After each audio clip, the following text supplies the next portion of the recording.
Detroit is Different is where you get information, artistry, history, music, and even comedy. Detroit is Different, a home for the culture of Detroit. Visit online at DetroitisDifferent.com today.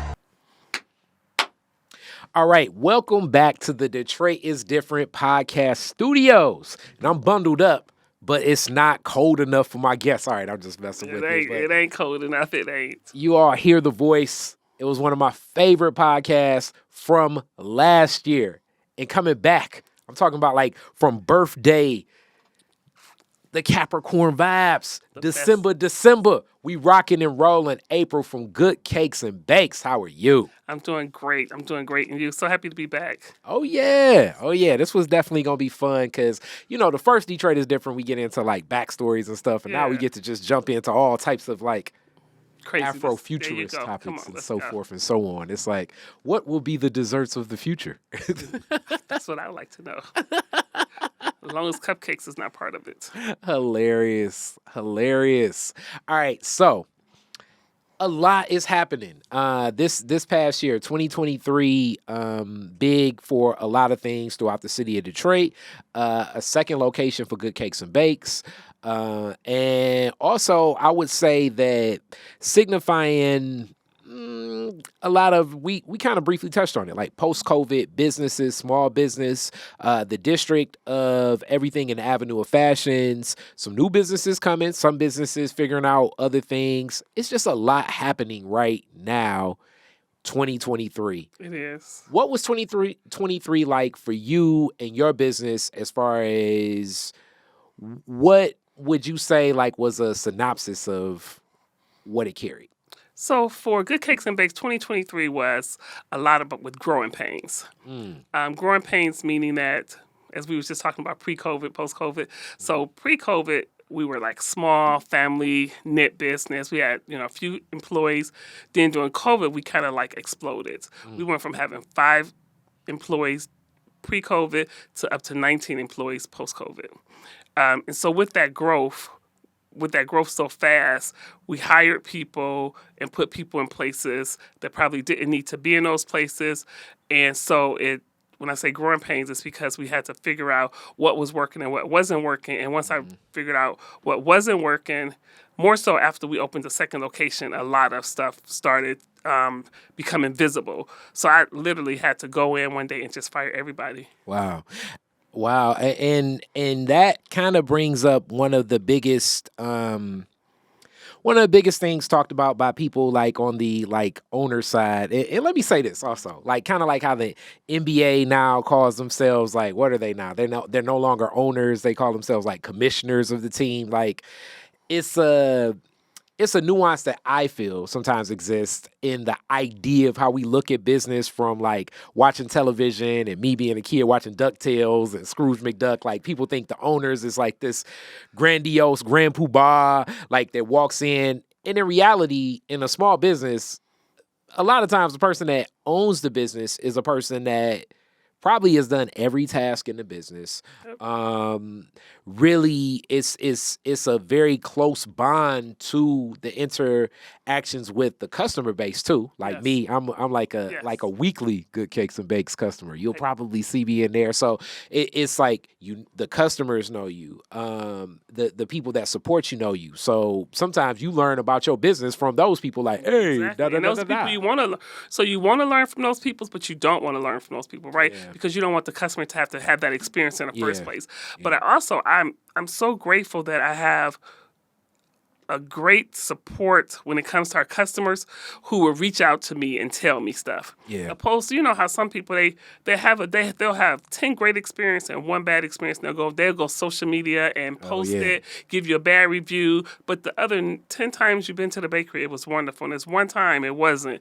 And you knock us down for that one time. But we had some good customers who were reaching out and telling me like, hey, April, I know you downtown trying to get downtown together, but Livernois is going to shits. And so I wasn't seeing all those emails because again, I'm ripping and running and trying to get downtown going. So then we had that when we were about to close for our break. I sent out email to give some of our loyal customers a discount to get them to pre-order their Thanksgiving stuff, right? And one customer wrote back and she said, "You know what, April? I've been coming to you since 2014. I love your cakes, but the last 2 birthday cakes I got was dry and just was not up to par. So I won't be coming back until some things change." Wow. I was like, oh, wow. So then I just started diving into the emails, and I started seeing a bunch of emails and stuff. And I knew some stuff already because I've seen it and complained about it.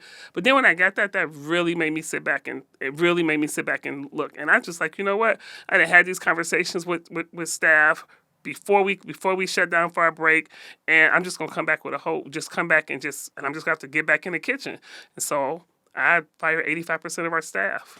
So let's talk a little bit about a couple things from that, because people know my business mind, and this we're all looking in the same ecosystem, and these are some of the discussions shared by a lot of people when you're in that position, looking for talent, understanding what exists in our market, and then also understanding like what keeps people motivated and where to grab that motivation in the day and age where, like, I often tell a lot of people from the outside looking in, like, yo, this is a day and age where you may hire a person Friday at 8 o'clock is their first day, and by 1 o'clock they like, peace, I'm ready to go back to DoorDash. Yeah. You know, like literally, like that's a reality in the marketplace.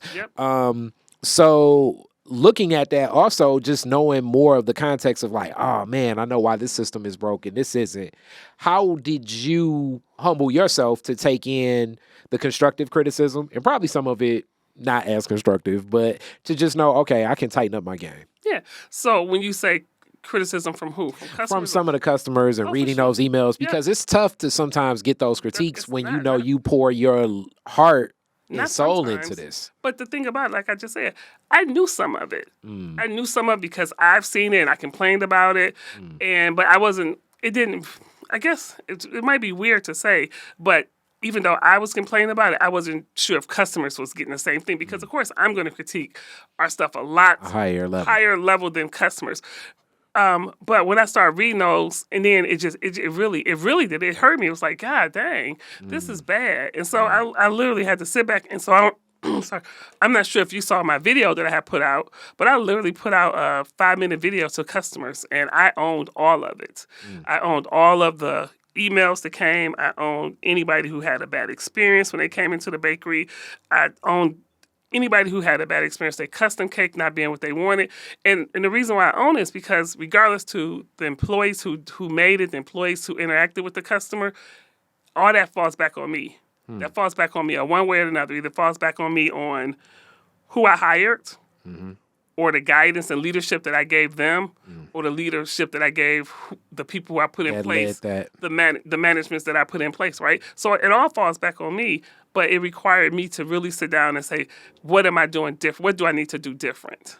And so, like I said, I'm back in the kitchen baking. I still have bakers. I hire new people. But in the process of all this, I am getting my systems, I'm rechecking them and figuring out like what was wrong with the first time that it fell apart. Like, was it because it wasn't detailed enough? Was I not giving people enough support, the support they needed? Was the training not adequate before I put people off on their own? So I'm still trying to figure that out, because I can't just blame it all on employees, right? Because somebody trained those employees, and 9 times out of 10 it was probably me or a person that I put into a leadership position. So I have to figure it out. So I did not see the video, but now I'm going to go look for that, because being that transparent also takes courage. In understanding in this day and age of, especially through that form of social media, the lens of social media, we're usually sharing all of the victories. Right. We show only, it's like everybody is showing all the wins. Nobody talks about the loss, the failures, the mishaps. Nobody talks about that. So everybody wanted to make entrepreneurship so beautiful and so shiny, and it is not. Yeah. It is not. There is some great wins, but there's also some hard fails. As I say, and I definitely with same thing happened to me with the Detroit is Different festival. The natural hair show was amazing. Like that came together perfect. And you even said like some of our people was in effect. I was like, yep. And I was like, yo, I got some tickets for you, but I'll be surprised if you wake it up. Right. He was like, yep, you right about that, Card. And but the comedy show and the all woman hip hop show, it just didn't connect. So just a stronger investment than I planned on making at a time when just in my business flow, it's like, ooh, this is like my murderer's row. As I always say, I say Halloween to about St. Patrick's Day and independent contracting, how I offer services are, what I say, like, usually the contracts will dip hard. So I need to, like, conserve where things go. Lean management. Yeah. Yes. And it was good to, as I say, like, get up off the mat for me.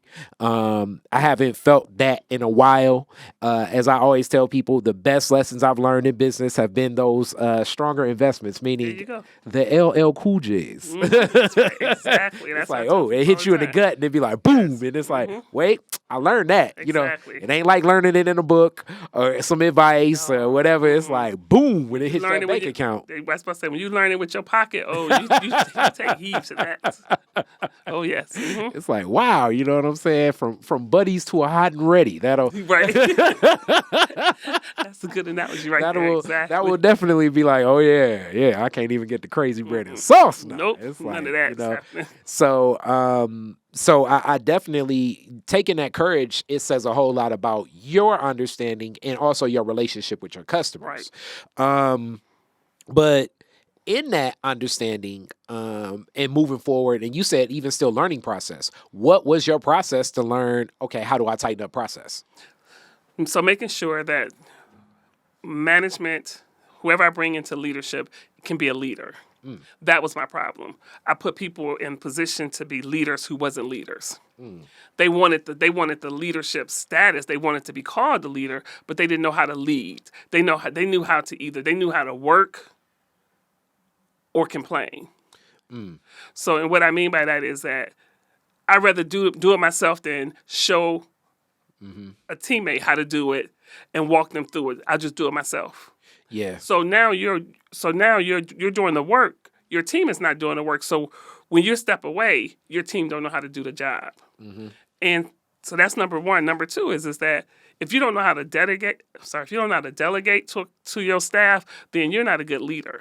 Yeah. A good leader knows how to delegate. They know how to help find the best in their teammates, and they know how to train whoever they're training, right? You figure out what way. Everybody don't learn the same way. So being a great leader, you're able to, if you learn visual, let me show you how to do it.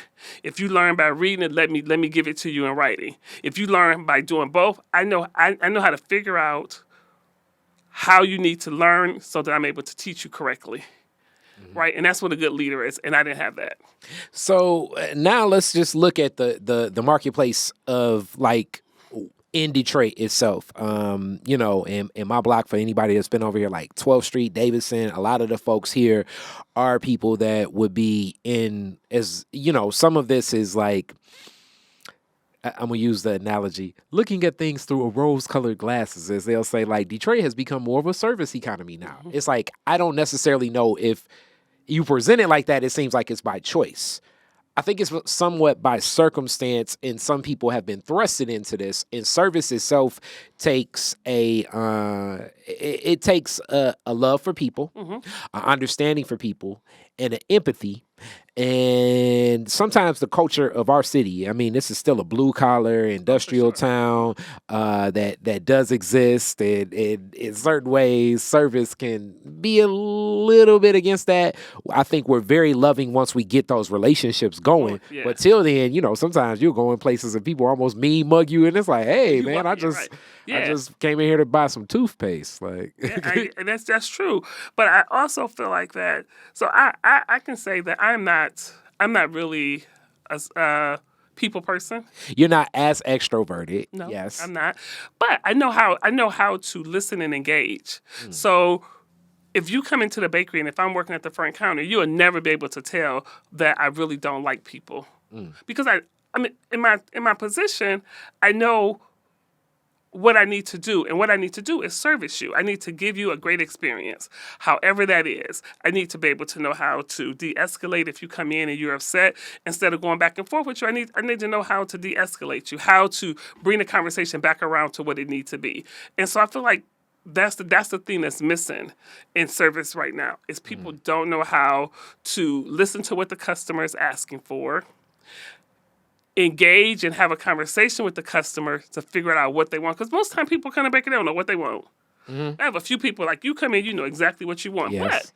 But if you're good in caring about what you're doing, you're able to even get you, the person who comes in there, know exactly what they want. You're still able you're able to upsell. have a conversation with that person, figure out the things they like, or if you just pay attention to see the things that they get when they come in, something new come out when they come in, you be like, oh, I know you come in for this vegan brownie cart, but let me tell you about this cookie I got over here. You know, that comes with a care. I care about servicing your customers. I care about giving your customers an experience that they're not getting no place else. Because that's the only thing that gets your customers to come back to you is for you to give them an experience that's going to make them come out of their way to come to you. It's interesting you bring up experiences. This was a discussion I was having with one of my closest friends, Mike Willingham. That's an artist, and we do a lot of different business things together. And we were just talking about in that same thing, unpacking my events. I was like, I didn't have enough of an experience in both those events, whereas the hair show has more of an experience. And I do think that that's what people are looking for when they're spending their money now. Definitely. As you know, pockets are getting tighter for everyone. Everybody. So I want an experience, even if it's, even if I'm just going to the lemonade stand. There you go. I want an experience when I come there because I want to feel like you. Not only do you appreciate me coming to my service, but I want to know that the money that I'm spending is worth it, right? Yeah. Meaning that, like we said, money is tight. People.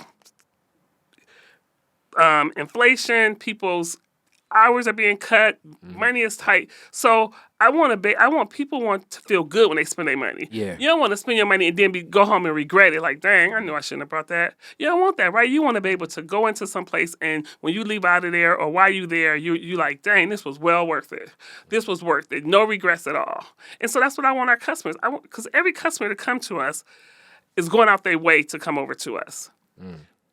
It's far in between that it's just people in the neighborhood that's coming, right? Most of our customers travel to get to us. And I don't want nobody to travel to get to us and then regret it. Because now that I'm not gonna travel no more, right? Yeah.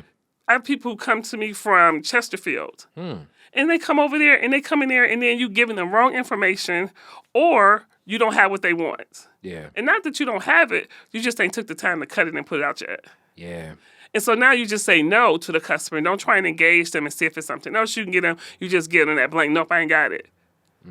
You think that customer they're going to think long and hard before they get in their car and you burn up their gas to come down to Good Cakes and Bakes to get something again. Yeah, that's deep.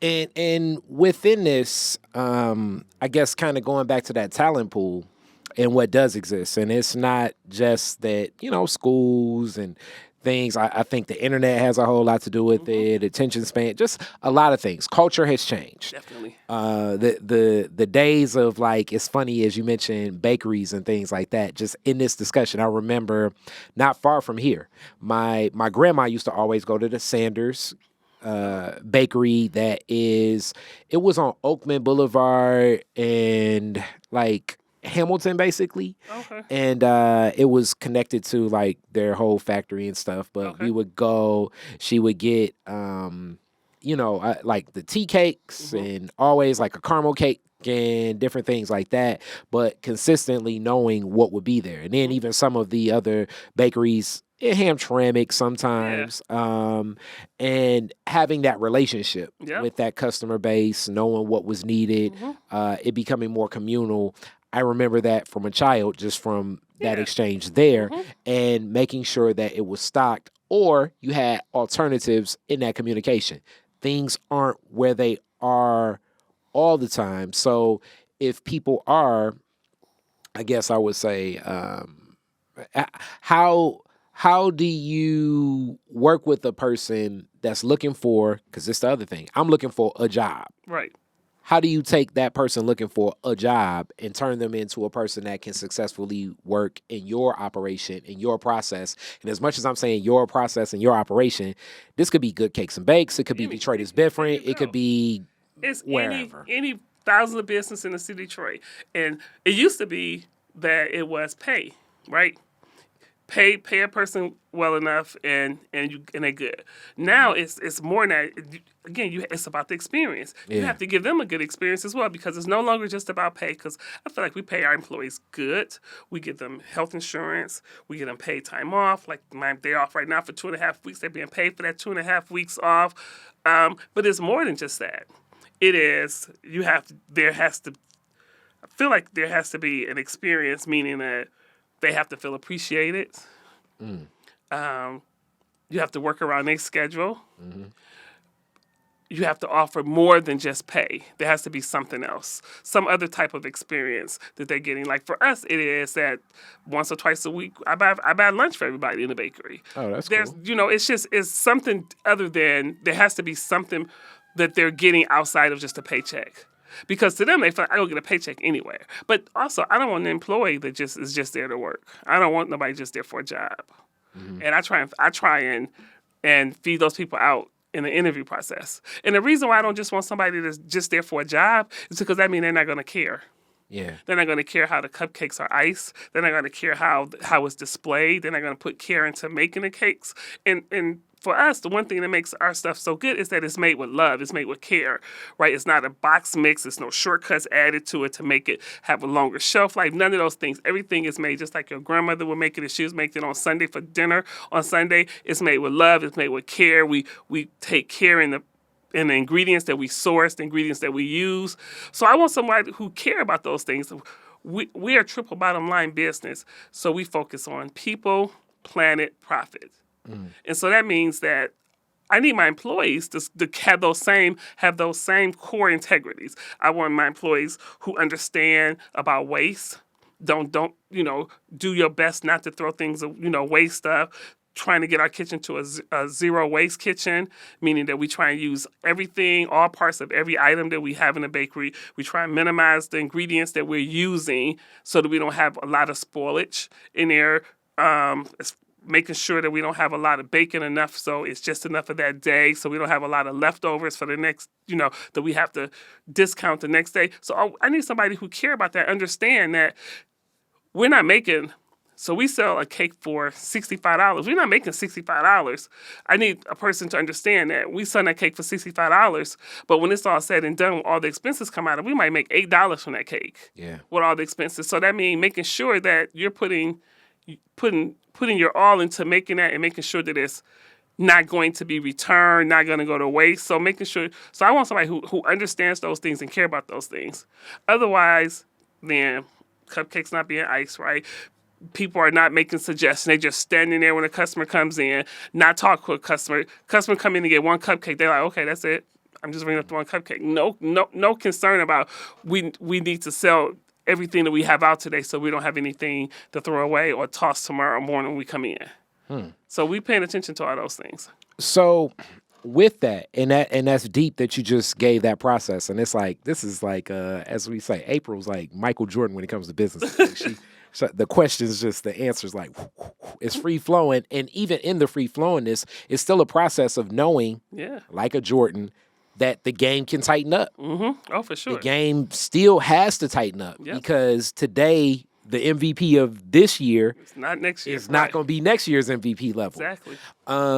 So let's talk a little bit about the downtown location, a different feel. The grand opening, Detroit is different. We took pictures with Bill and stuff and everything. I remember it was like, yo, make sure we get the pictures. Make sure he getting this picture. Yeah, that's exactly. hilarious. That was like one of the most hilarious things this past summer. But what is it like in there? And I've been there a couple of times too, just in the mix, a different feel, workflow. What's it like having a location and the difference between both just in culture?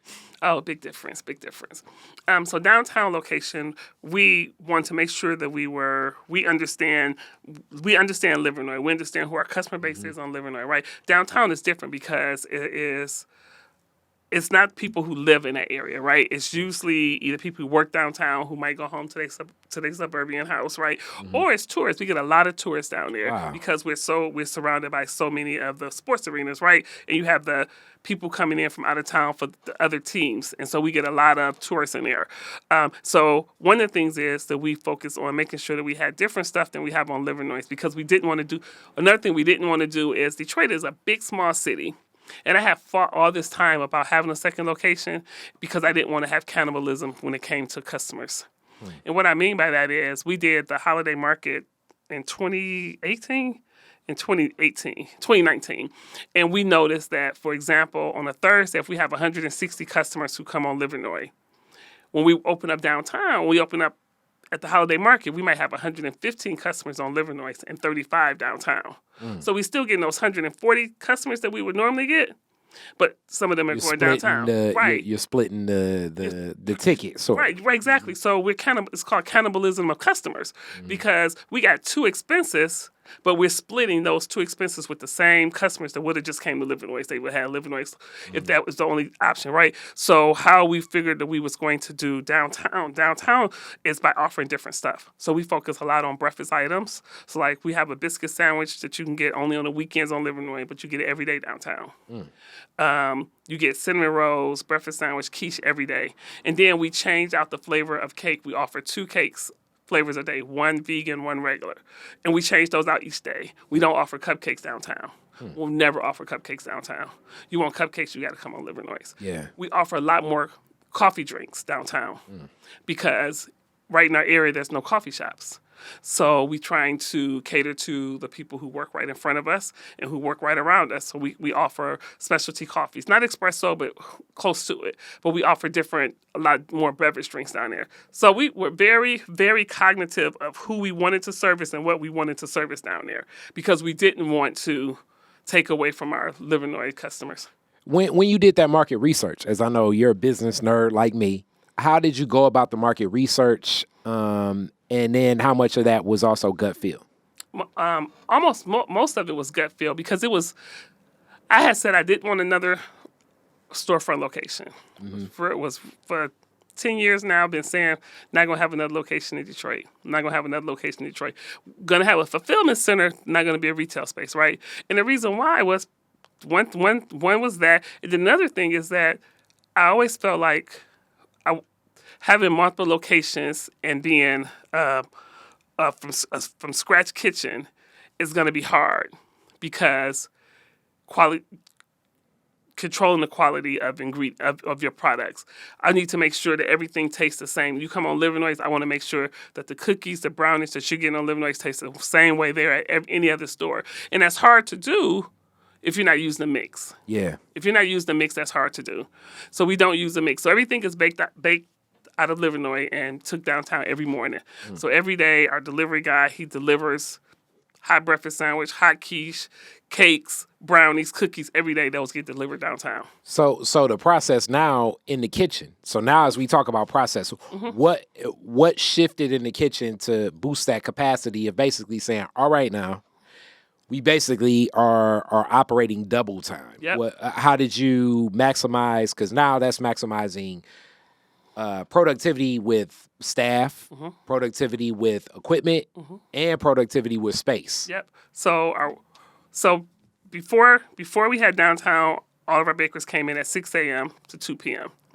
Well, when we opened downtown, because everything for downtown needs to be ready by 7:15, has to be downtown by 7:30. Baker comes in at 4 a.m. So we have a baker that comes in from 4 to 12. The bakers who work from 6 to 2 prep for her in the morning.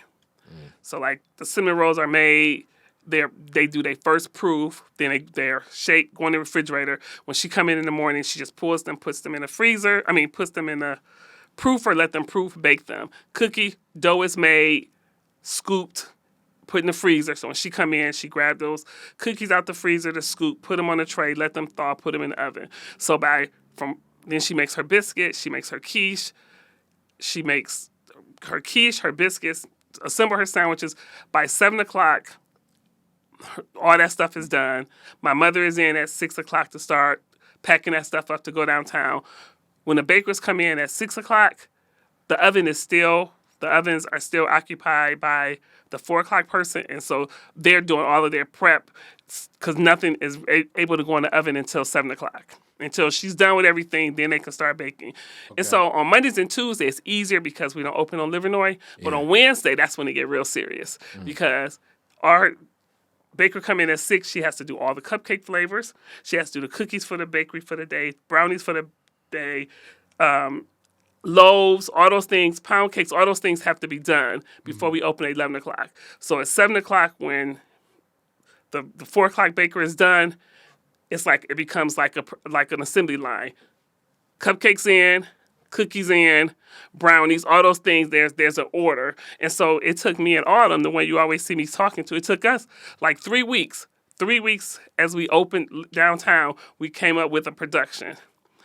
And it took us 3 weeks because we had one baker's stuff done, and be like, oh dang, she can't put layers in the oven because she needed to do her cookies. So we had to go back and change hers. So it took us 3 weeks to get that. But To work the process. To get it, like go through it in our minds and give it to them and let them start doing like a trial of it and be like, okay, no, that didn't work. So we got to change this. So on Monday, Camry needs to do her cinnamon rolls for the whole week. On Monday, she needs to proof her first round of her dough. So on Mondays, she's making 300 cinnamon rolls on Monday so that they're ready to go for the week.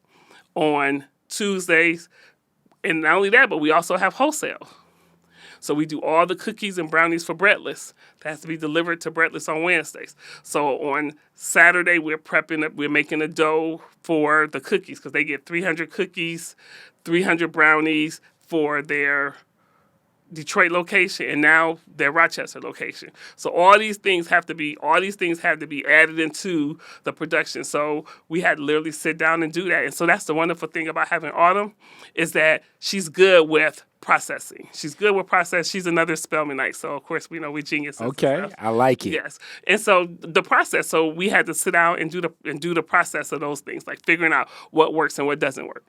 And I also like the way that you spoke to like another way I think of building better bonds and creating a better experience for staff is having them more included and inclusive in the process of the process. Yeah, like sometimes it's like, hey, this is, and I'm very much, that's like my style and my flow. Like, look, hey, this is, if we playing football, this is the goal. I want to get here. Yeah, there you go. This is the best plan that I know, and I'm going to share the context with why I chose this method. Right. What do you all think? Yeah. So I'm not that open. I'm not Yes. that. No. So it is. This works.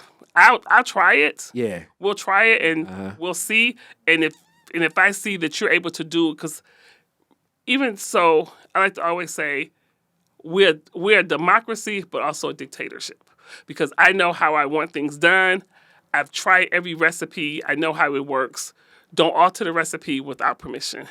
Yeah. Don't alter it. So if I've done the recipe and it takes me 45 minutes to do it, it should take you 45 minutes to do it, right? So when we were doing the layout, we said, okay, 6 o'clock, this is what should be done. This should be done. And then when I hand it to you, and for example, I give you an example. The young lady who's doing pound cakes, she has to make sometimes 40 pound cakes, right? And at first we was doing pound cakes and we were doing it in a cold oven, meaning that she had to make all of the batter, put all the cakes in the pan before she put them in the oven because you got to put the cakes in the oven and then turn the oven on. Yeah. Okay, that was working before we had downtown. That was working before we had Breadless, second location. That was working. So then, because she came in at 4 o'clock, at the same time Camry came in on Mondays, but on Mondays nobody is open, so Camry doesn't have to do biscuit sandwiches, so that was perfect for Kim to do pound cakes, right? Come in at 4, get her pound cakes together, get them in the oven by 6 o'clock when everybody else start coming in. Her cakes in the oven's able to be turned on. Then when we got downtown and then we got Breadless, that didn't work no more. So we had to go back to the process. We had to go back into the process and say, okay, we got to go back to the old way of making it regular with preheating the oven. Yeah. Because I came in 2 times and Autumn was like, pound cakes in the oven yet? Yeah. And people can't make their layers because they can't turn the oven on Because yet. it's not, yeah. Right, and Wait. so we was like, okay, this isn't working anymore. This no longer works for us doing a cold bake oven because now it's stopping everybody else from able to doing their stuff because all her layers are the dough, the batter is made for all her layers. They're in the pan, but she can't put them in the oven because we can't turn the oven on yet because You're waiting. we waiting for her to finish her pound cakes, and so that wasn't working for us. That started giving us a backup of stuff being done. So now people ain't getting off at 2:00. So now my labor cost is going up. Yeah. So we was like, okay, that's not working no more. We got to go back to the old way. And so and Kim had said that she's like, I'm not sure if I'm gonna be able to get all these cakes in the oven by 6:00 when everybody will start coming in. We was like, well, let's try it and see. We tried it for 2 weeks because one time is not enough to say it's not working. So let's try it a couple times. I think, and I like that you said, like, sometimes it's democracy, it's Right. dictatorship, it's all time based. Yeah. Mm-hmm. So as much as I say, like, hey, this is the play, but it does get to a point where the rubber hits the road, especially Somebody like got to make a with decision. and that somebody usually is me. That's right. Because it's like these deadlines will come back to relationships that I have, and I understand where you're coming Mm-hmm. from, but I still need to know what process you went through. So that's back to Right. like the working collaboratively. Mm-hmm. Like, let and me see you do it. following, Yeah, I'm gonna come in like- at 4 with you, so Yeah. that way I can watch you. Either I'm gonna come in or Autumn gonna come in. One of us gonna come in Yeah. and watch you do it. So either it could be just that something that you're doing that once we show you this, you'd be like, oh yeah, you know what? That do make That's it so why much it easier, does right? make- Yeah, and exactly. because it's also just a respect for like how I learn, and also you guys are learning right now. Like you all are seeing Right. like a math problem from like school. Like this is where math problems from school become real life with There you good go. cakes and bakes. Story just problem. broke down. It's like this is really a story problem with a lot of these variables where you're putting numbers together, and it needs to make sense because if not, comes the whole other lens of something my dad always says: managing a client's expectations, which is very key in Oh, yes. business. Mm-hmm. It's very key in business, but you don't want to. I personally don't think that it is a business model that I would like to rely on to always be in the space of saying, all right, well, let me figure out, who can deal with what less than what they expect all the time. Yeah. Hence, you want to meet that client with whatever that expectation is. Usually, you know how people say, you go over and beyond. Like, that sounds good on paper. You want it to be like that, but in reality, you just want to meet that expectation most definitely. If you can go over and beyond, Great. excellent. You just don't want to go under. Exactly. You just don't want. You don't want the person to. You don't want to give people false hope. Yes. Like, oh yeah, you know what I can do, and we do this a lot with. 4,000 cakes in 2 days. We do this a lot with Quicken. We had to get them. We had to have a real conversation with them because they would send us an email like, April, we need 14,000 brownies, but we need them by Friday. Yeah. It's Wednesday, ma'am. Yeah. It can't happen. So I had to have a conversation like we would love, The contract. definitely would love it. Yeah. But you have to respect it. We are not robots. Yeah. We are a small business. We don't have 1,000 employees. So we need a little bit more lead time. And so I'm not going to say yes to it and then give you messed up product and then we lose you as a customer. I'd rather give you true expectations when we had this conversation. Nope, I can give me a week and I can have that all to you. I can't have it to you in 2 days. It's just not realistic. Yep. Because then you'll respect me more because either you're going to say, yep, you know what, we're flexible. We can take it, we can do it in a week, or you're going to say, no, we can't, and you're going to move on, opposed to me saying, yep, and then failing on Friday when I can't deliver it to you. True. And nobody likes the ham fat, as they say. Right. The shade tree option. Right, so This is all like in process and in flow. But also, as we know from our first interview, excellent interview, your business is a collaborative of, as you talked about it, your mom's is so cool all the time. Every time I go in there, it's like your mom is momming over the Everything. Yeah, operation. exactly. I like that. You know what I'm saying? Yes. But the investors are your family too. So as things expand, as processes change, when these big decisions are made, you have other stakeholders that play their key stake in this as well. I have no stakeholders. So We have no investors. but- We owe nobody money. well, when I say that, and I guess this is where I'm saying from the communal stakeholders. Oh, yes, definitely. Family. the family, because you do have a strong support system that does support the business. Definitely. And that's so when I speak, I'm always speaking from the lens of Detroit is different, communal, but from the business lens, no. Yes. Definitely no. But that is what's shared. And I think that's, as you say, people talk about entrepreneurship. It's so great. That buy-in from those people closest to you is very, very, very important. From the beginning, it has been. I say all the time, I have a great support system. Michelle, my wife, my mother, my father, great support from the beginning, because without my mother's help from the beginning, from day one, my mother's was retired for 10 years before we opened the bakery. And she was like, I'm going to come and help to help you get started.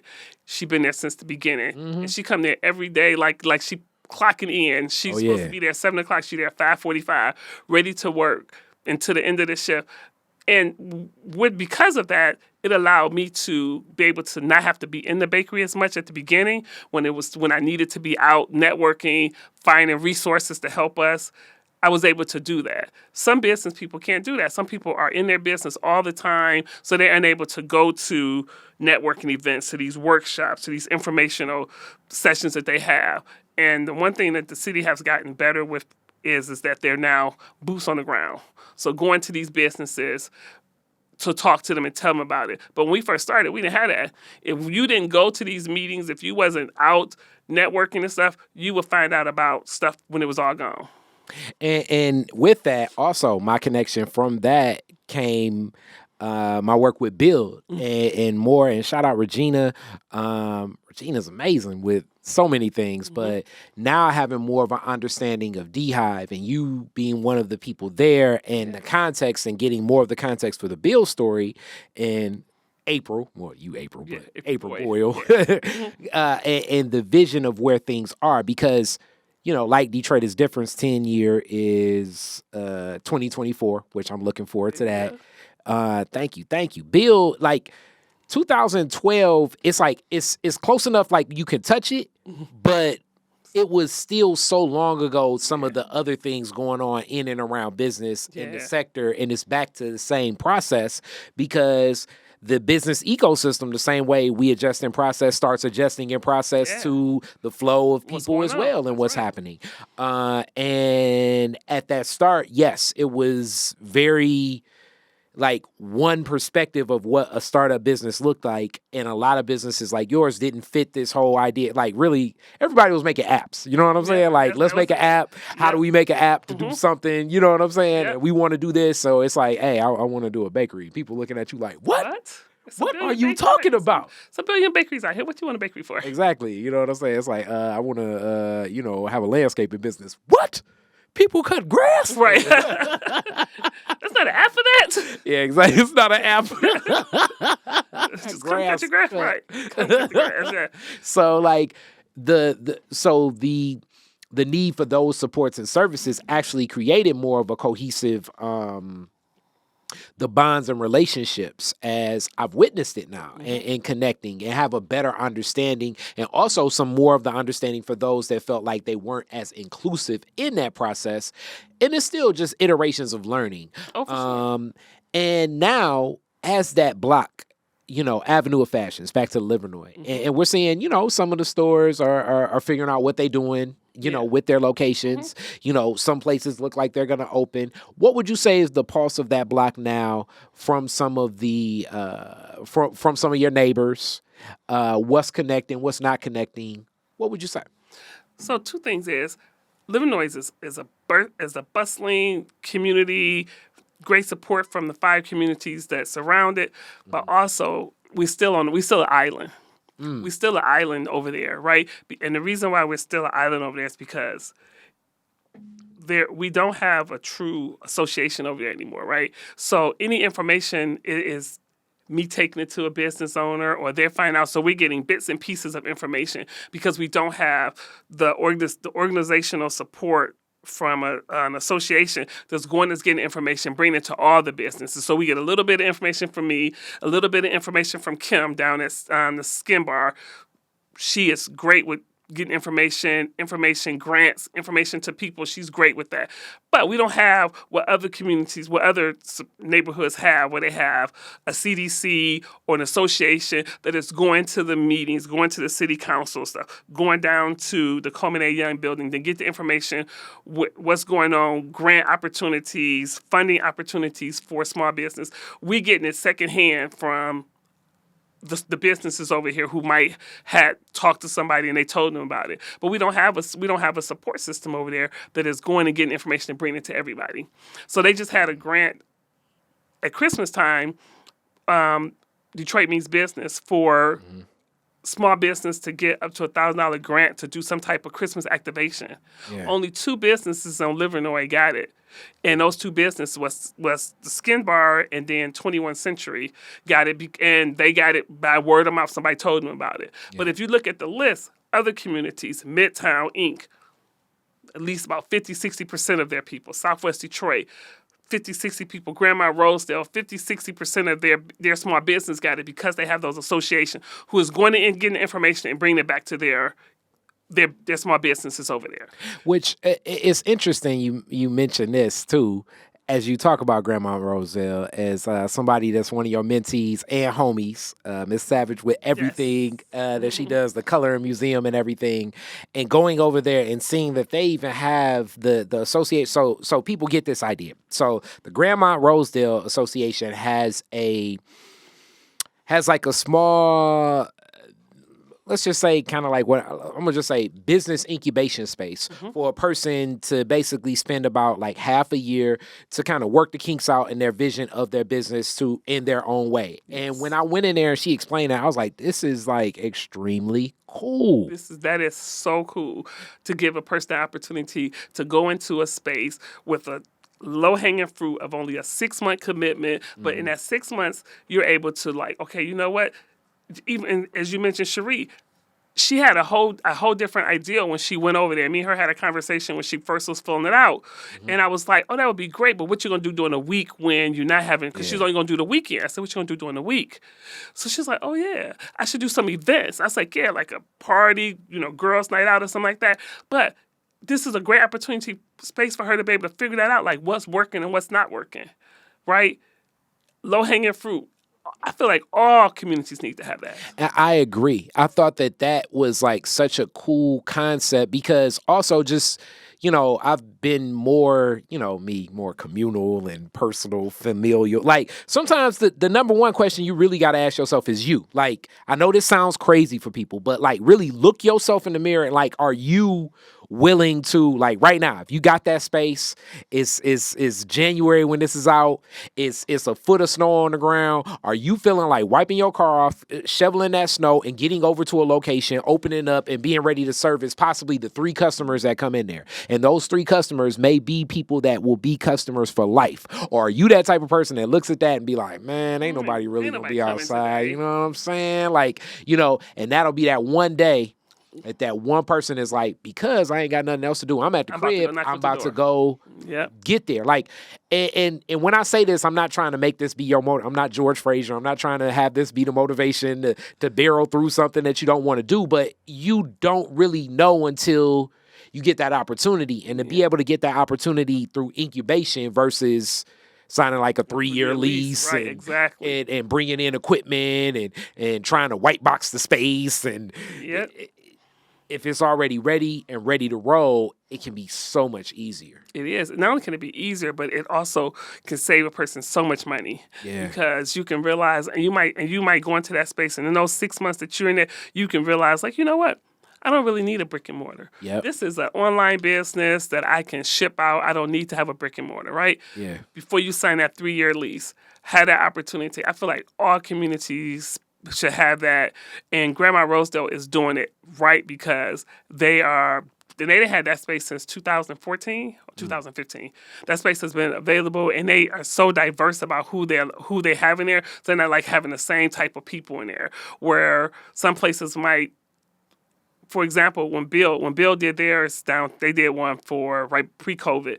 It was always clothing that they had in there. So that's a good, but we know how clothing works in there. We didn't did enough pop-ups in there that we know how clothing, because not only is it a learning opportunity for the entrepreneur, but it's also a learning opportunity for the CDC, right? For Grandma Rosedale, when they put somebody in there, they can realize like, okay, you know what, that wasn't successful. We don't need to have that in there right there, right?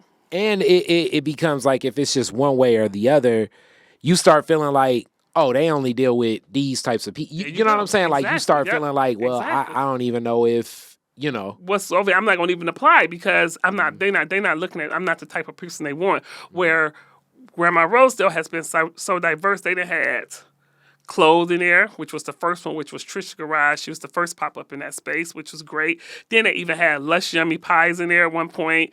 Estelle Desserts was in there 2 summers ago. But it's diverse. Clothes been in there. It's been a yoga studio. It's been so many different things because, again, they're trying to provide something different for the community, right? Because if it becomes the same old thing, then people aren't coming in like, oh, I know it's up there, it's clothes up there.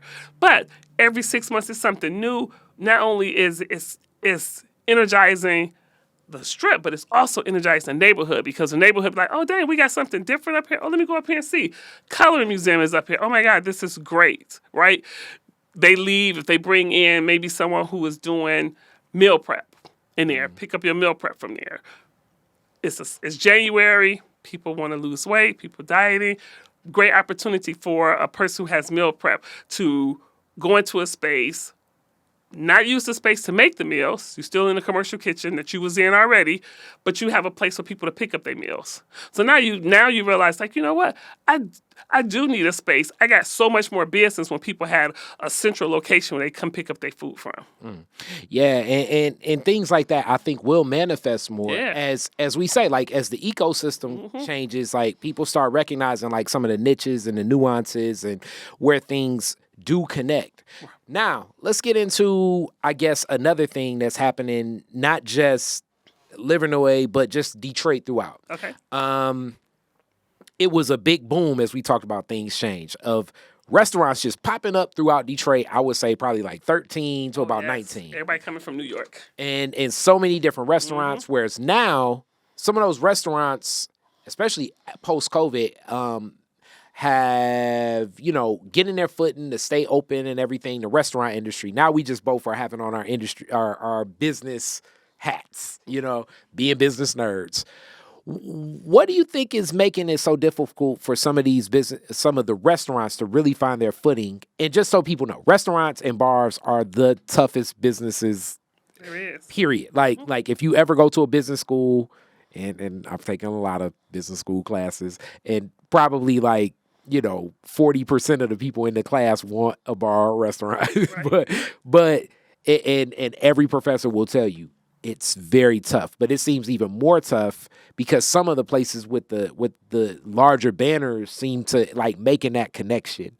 What's making it difficult for some of the Detroit restaurants to get their footing? So I feel like that it is people not knowing the community. So you're putting these restaurants in places, but you're not figuring out what's needed. You feel like, oh, I know what they need. So you put these restaurants, especially if you're putting them outside of downtown. If you're putting them outside of downtown, you definitely need to make sure that the people that are surrounding you is going to be able to afford it, want to eat it, and that you're welcoming to those people. Because if you're not going to survive. I don't care how good your food is. I don't care how much money you put into your build out. If your space is not welcoming and inviting to the community that anchors you, you're not going to last. Can you expand a little bit on a welcoming restaurant? And we're speaking in widgets form. Yes, that's another okay, widget term, a business term of not nothing specific, but what would make a place welcoming? What makes a place welcoming is that you spoke to the community that you moved into. The people who live over there can afford what you're offering. They understand what you're offering so that they can eat it, right? It doesn't make sense to go into a neighborhood that is 90% African American. 60% of those African Americans live on a fixed income. but you opened a sushi bar. Who are you servicing? Yeah. So yeah, you have a great build out, great decor, so you are going to get people from other communities. But when the shit hits the fan, the neighborhood is to support you. And people should have learned that during COVID. So a lot of these restaurants closed during COVID because they had no connection to the community that was around them. So when people had to shelter in place and stay home, the restaurant that was anchored to their house wasn't welcoming to them when pre-COVID. So no, I'm not about to walk around the corner and get a carryout meal from them because they didn't welcome me when I could walk in there and get something and sit down and eat. I couldn't afford the stuff they offering. So no, that's not a business that I care to support enough to make sure that they're still there. And I also pose this because it shocked me and, just in my business mind. And I was like, oh, I'm definitely hitting April with this too. Because even the McDonald's on Linwood and Davidson, that's been closed for a while. The Burger King, I guess it was like one franchisor company that basically had was an exception, right? The Burger King contract for all of Detroit. And I'm sure it was something in negotiation. I'm sure if I was in the room in the books, just my business nerdness, I would love to sit in that room and see what those negotiation points would be. Because Burger King won't exist. And I remember historically saying, like, yo, I've never seen a McDonald's close other than the one on Dexter most of my life. Right. The Dexter McDonald's, I'm very well aware why that's location. But the number one reason is it didn't have the freeways. It didn't really have a freeway entry. So it was tougher for that. But some of the fast food is even tougher in some of these communities now. And they're closing in the midst. What do you think even is that impact? Because you think that these would be around. Nope. So two things is that, so for example, the Burger Kings that closed, it was closed because costs, right? He was going to get his products from someplace else because it was costing him too much money to get his products from the franchise, right? And those problems came in because of wages. So post-COVID, people don't want to work. Let me take that back. I'm not gonna say people don't want to work. People don't want to work for what you're offering. Right. They want there's a billion side hustles. There's DoorDash. There's Uber Eats, because those was prevalent before COVID, but during COVID, they skyrocketed, right? And so with that, meaning people got accustomed to that. Oh, dang, I ain't got to get out of my house to go to McDonald's. I can just order it. I don't mind paying the extra $10. There you go, exactly. To stay in my house, right? Yep. So those people are making good living off of that, right? So in order for us to get employees, I'm saying when I say us, I mean fast food restaurants. Yeah, right? we're speaking, like we say, we're putting the business hat on. Yeah. So in order for us to get employees, we got to pay them more. So now by paying them more, we can only raise our prices so much because we have to stay within a market pricing because we're a franchise, right? So now, because we got to offer our employees, we was used to paying our employees $9.25, $8, whatever the minimum wage was, maybe 5 cents above the minimum wage. Now we got to pay them $12, $15 an hour. That's cutting into our profits. So I'm going to try and figure out a way to cut my costs. And how I'm going to cut my costs is by going someplace else to get cheaper food to cut my costs, right? So you see restaurants closing, fast food place closing because they can't afford to pay that price for employees. So do you think that with the fast food restaurants closing, it will provide an open window for some restaurants to exist in some of these markets? Like what do you? I mean, right now this is completely hypothetical. Right. So I don't know. I don't know if a restaurant would be able to go into that unless it's another franchise, because for just a regular restaurant to go into that space, their pricing is going to be low like a McDonald's would be. Well, McDonald's ain't low no more. I went to McDonald's not too long ago, and I was paid $10 for a hamburger, French fries, and a soda. I was like, what happened to $5? So with this, it's back to like what you said, the root of welcoming. So it could be an opportunity for a small business to take advantage of this, but they better know this the community. Is like you have to know the community. You got to know the community, and you got to know your numbers because more so, just between me and you, this is why restaurants and bars are so tough. They don't know their numbers because the knowing your numbers, meaning, a restaurant is the toughest business to know if you're making profit or not. And I know that sounds crazy, but like you need to know, okay, I'm making like the classic, the discussion we had before. It's like the sandwich I maybe making 40 cents off of, but for the large fry, I'm making basically, you buy the $2 large fry, I'm making $1.80 profit. So we bundle both and I'm making, basically, I'm making $2.20 off of that sale. Right. But I need to sell the sandwich to get you to buy the fries. Right. Yep. Exactly. So I'm taking a little loss to get you to get to what my profit generation what my biggest product profit item is, right? Which is the fries and the soda. Yes. Soda costs the business like 18 cents a cup. Yep. Because I don't care what size soda you order, you getting the same amount of liquid because I'm going to fill it up with ice. Yeah. So I need you to get the whole, I'm losing if you just buy the sandwich alone.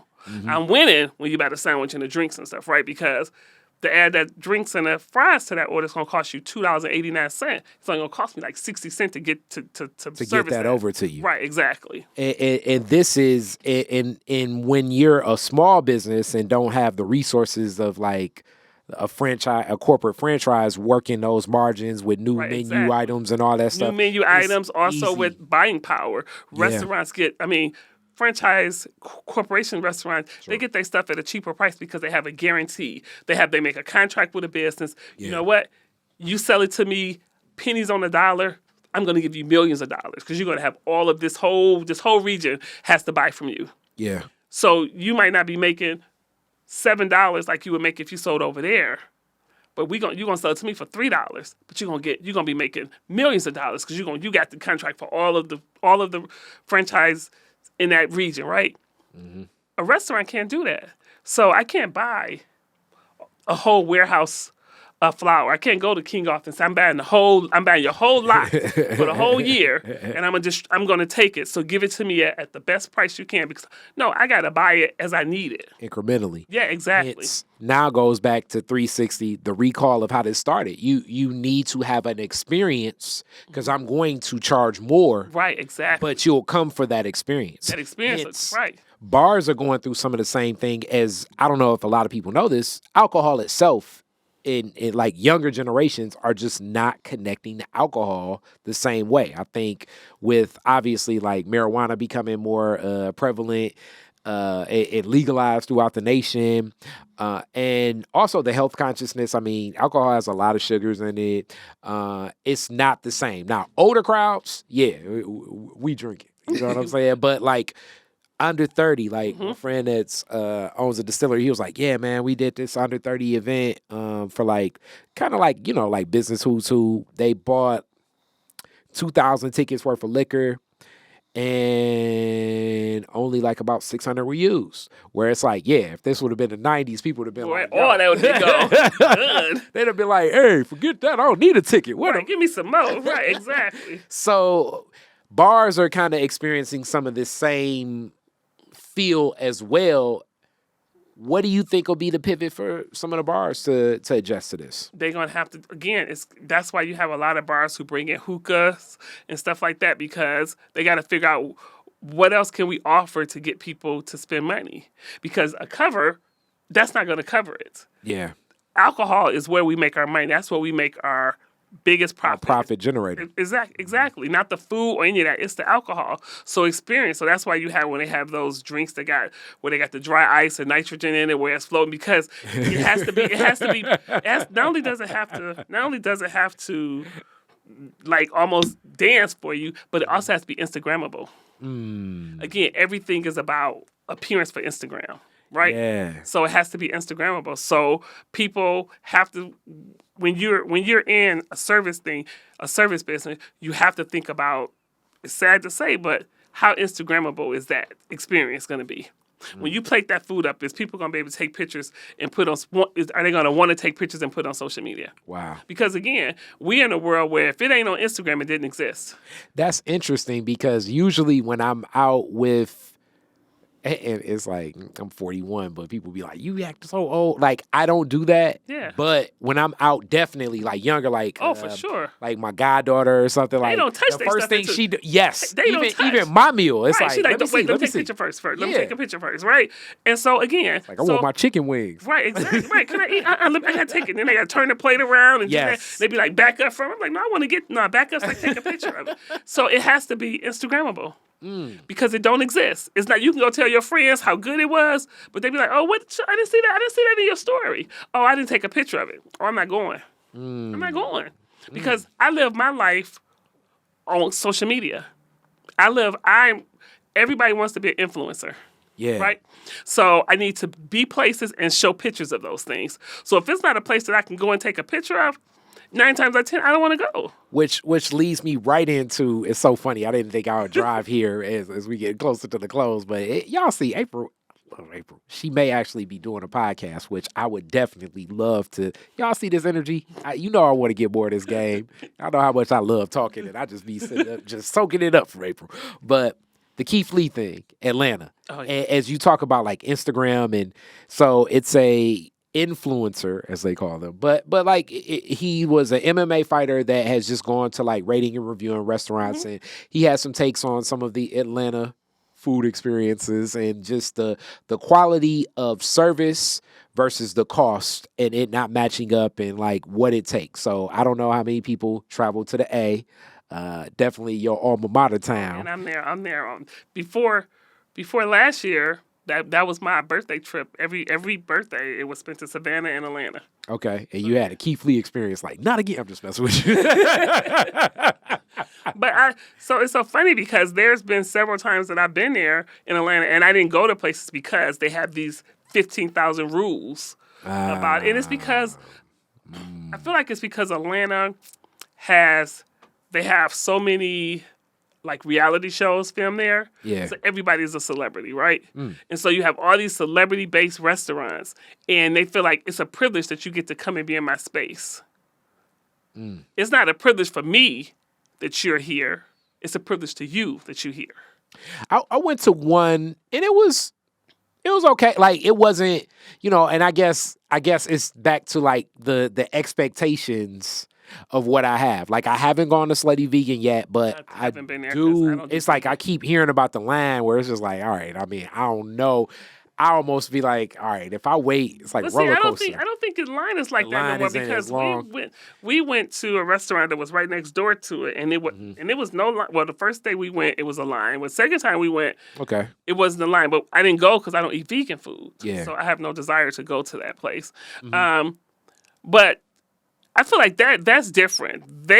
People love that experience. That's an experience, what has right? been created of it. Exactly, and that's how she draw people in, even non-vegans. It's because of the experience. When you come in there, if you watch, I've never been, but I see it on social media. Every person that walks in gets the same experience. Yeah. It ain't that, oh, you're a celebrity, so we get everybody that walks in, they screaming at you, yelling at you, happy to see you, thank you for coming, almost like a celebration that you hear, right? But then you go to some places and it's not that way. No. But and again, just like you said, the expectation. If you're going, I don't go to a celebrity restaurant expecting excellence. Interesting. But I've gone to some, and I was like, Wow, this was better than it's like who would think the Guy Fieri's on the outside of of Hollywood, Florida would be amazing like this. And no offense to Guy Fieri, right? But you would think that, right? I don't go there with the expectation that I'm gonna get excellent service or excellent food because I'm going there because of a name, not because of any type of food experience. But I've gone to some, and I've been pleasantly surprised that. I understand Keith Lee's experience with Old Lady Gang. I've been there twice, and it was wonderful for me both times. But this was when they first opened. Yeah. And we know in the arc of business, certain things can change. Right, exactly. And, if things become more popular, you do have to set some rules in order to have it. So, I understand the rules of no carry out on the weekends because they are, like, extremely busy. Yeah, and it's a tourist place. Pre-COVID, You rarely would go into a sit-down restaurant asking for carry-out. That wasn't an option before COVID, right? Yeah. That wasn't an option before COVID. You couldn't go to a restaurant, a dining restaurant, and for carry-out. Yeah. That happened during COVID, and if some people don't need that added income because they're back to 100% like they were pre-COVID, then you can't be upset that they don't have carry-out. Which I'm still upset about. Some of my favorite Mediterranean restaurants still haven't come back in Detroit area. It's like, it's like, I need you all to come back. Yes. I need you all to come back. I So know yeah, you so see I this. understand that, but I also understand the frustration when you go into a restaurant and they have all these rules of what you can and can't do, and everybody at the table has to buy a drink. I don't drink alcohol. What you mean I gotta buy a drink? You got 90 minutes to finish. but it take you an takes hour to bring my 45 food minutes to bring my food out food, here, yeah, right? so And it's so now I like, got to yeah. rush to eat my food because in 90 minutes you coming over here to tell me to leave. So the expectations have to match. There's restaurants. My favorite restaurant that I'm going to next week in Chicago, Virtue. Yeah. They have the same 90-minute rule, but when we tell you what the difference is, everything comes when it's supposed to come. You're done eating way before 90 minutes. So now you got like 20 minutes to just sit there and talk about how much you enjoyed the meal. Everything, they take your whole order when you sit down. So the expectation is, I need you to leave in 90 minutes. So I'm going to make sure that you have a great experience on 90. You're not going to feel rushed. You're not going to be waiting for your food. So when your 90 minutes is up, you're not going to be upset like, dang, I didn't even get to finish my food. Expectations have to meet. So with that, and we get into a close, and I got a new classic question for you too. But before we get to that, expectations meeting. What do you see for the future for this food Detroit industry? What do you think will come? Because I mean, you on the inside track of a lot of this stuff. What are we gonna see in 2024? I feel like in 2024, two things is going to happen is that people are going to either get their stuff together. When I say get their stuff together, making sure that their customer service, their food, and their experience line up. They're going to either get that together or they're going to lose customers. And when you lose customers, then you end up eventually shutting down. So those things, people are going to demand an experience for their money. Because money is not just freely flowing no more. People working for their money, every dollar they have to be able to justify spending that dollar. So if those three things don't line up, you're not going to have customers. And people are seeing that. You have these restaurants that open and they're bustling to begin with, but slowly but surely it starts to fall off. And the reason why is because experience, customer service, food does not align. And when I say align, I mean align with pricing. You can't charge me $25 for 3 chicken wings, but my chicken wings come out undone. It takes an hour for them to come to me. And when they do come to me, they're not hot. They're lukewarm. Oh yeah. Experience. Pricing does not match up with customer service. And then you say something to the staff, they're like, oh, I don't know what to tell you. Or they're not trained enough to know how to handle that situation. So customer service, experience, and food has to line up.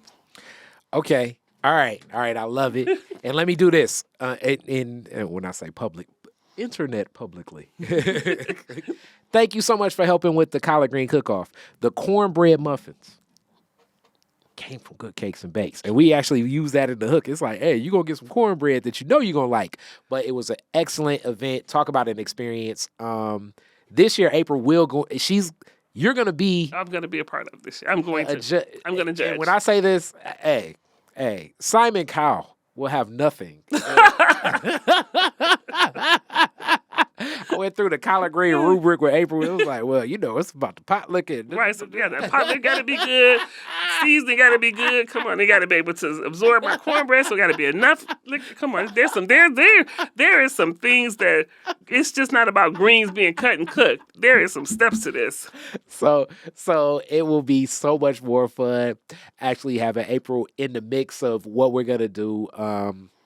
always an anchor in so much in business, community, family, and a lot of game, and a friend to all. If you can catch April in passing, you can get some of the game.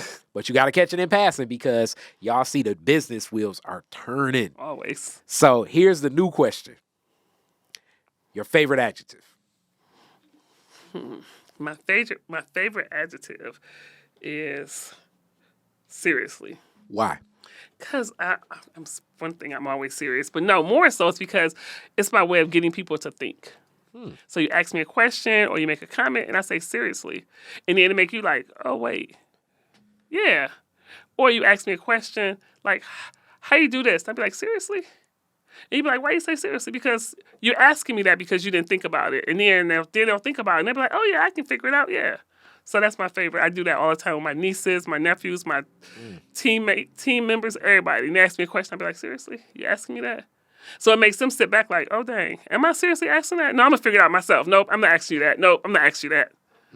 Because we gotten to such a point where everybody don't want to think for themselves. When I say that, I mean, they don't want to figure it out. No critical thinking. Critical thinking is a lost art form. Oh my God, it is. And so I want people to think. I want you to figure it out yourself. I don't need to spoon feed you everything.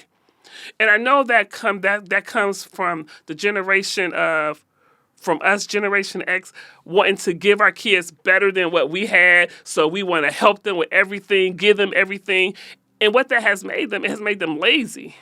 It's made them lazy where they, instead of trying to figure it out, they're asking you the question. So my thing is seriously, because I want you to think, you're very smart, you're intelligent, I know you are, you don't need me to tell you. And when I say seriously, it seriously makes you go back, stop, not want me to give you the answer because you're like, oh dang, no, I don't want you to answer for me. And you figure it out. Or you might not be able to figure it out, and you'll be like, yeah, I tried to, I can't. And then the assistance. Right, exactly. But I want you to try first. But it's kind of the old school math. It's like show your work. And even in the wrong answer, if I can know how you got there, I can help you. Then I can help in the process because you were obviously at one point heading in the right direction. Right, and this little one line right here threw you off. So I need to know that you at least attempted, and let me help you figure out where you messed up at, all right, or what you skipped because you're going right to get the right answer, but you just missed a step. So tell me what you did, and then I can tell you, and I can stop you when you mess up. But I don't want to do your work for you. So that's my favorite thing, and I say it to people all the time. Even if people send me a text message, and I respond like, seriously, that's my only answer. I like it. I like it. So, like I say, thank you again. Thank you. Michelle gonna be coming on here soon with so much more, and y'all know it's like you talk about seriously. It's like, Michelle be serious with it. Oh, so serious. Yes. Yes. But definitely all the love. And April knows she probably gonna see me next week, and I'm gonna be getting not next week. We're not open next week. We don't open back up to the 8th, January the 8th. Well, January 9th downtown, January 10th on Livernois. So yes. Okay, so January 10th, I will be there. Oh, because on January the 10th is when we are debuting our chicken pot pie every day. Oh man, I had a sneak preview. See, this is having homies in good places. I had a sneak preview. Excellent. Yes, because it's excellent, and it's different because again, it has the pie crust bottom, then a good filling, and then it has a biscuit topping. It's gonna almost make you want to get a common cold just so you can have it right. So on the 10th, when you come in on the 10th, we will have that for you. I'm buying that. It's something being added to the order. There you go. Because right now, you need to stop buying that KFC pot pie. Oh, that's not good at all. But in the options of pot pie, it's better than the Marie Antoinette. But this one right here, boo, about to take it over. Exactly. And, I wish they say would bring back their pot pie soup, but... Oh, I never had that. I love their wings. Oh, I know. It's like, you know what I'm saying? But I talk about other science stuff going on and everything. Love it. Thank you so much, April. Thank you so much for having me. Peace. Black revolutionaries, distillery owners, Italian fashion retailers, and Motown Grammy winners all share their best stories never before told in any other media outlets on Detroit is Different. Visit DetroitisDifferent.com or download the Detroit is Different app on Apple's App Store or Google's Play Store.